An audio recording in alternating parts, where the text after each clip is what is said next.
আমি আমার গল্পে তোমার নাম রাখবো অতীত।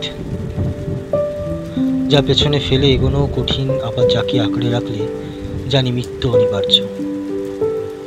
আমি মৃত্যু চাই না, আমি মরতে চাই না। তবু অতীতকে সঙ্গে নিয়ে এগিয়ে যেতে চাই, চাই নতুন কাউকে পাশে পেতে। কিন্তু আবার সে একই জিনিস বারবার করে বলতে বলতে আমি হাঁপিয়ে গেছি। আবার নিজেকে নতুন কারোর কাছে খাবার মেনুর মতন প্রস্তুত করতে আমি হাঁপিয়ে গেছি।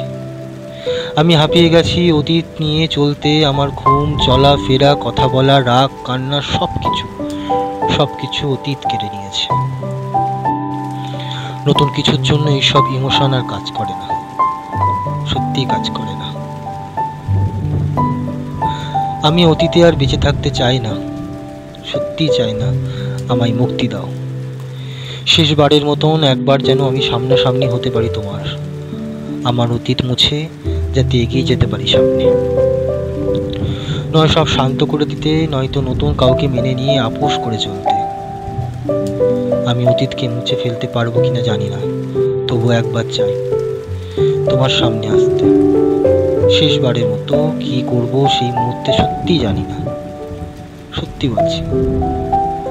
তোমার উপর জমা রাগ, অভিমান সবকিছু উগড়ে দেবো কিনা শান্ত গলায় একবার জড়িয়ে ধরে বলবো, বিদায়,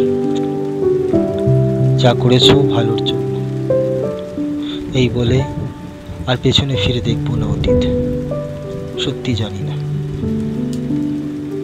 তবু আমি একবার তোমায় দেখতে চাই, আমার গল্পের শেষ দেখতে চাই আমি। কারণ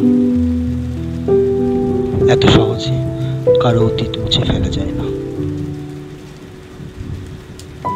আমি আমার গল্পে তোমার নাম রাখবো অতীত।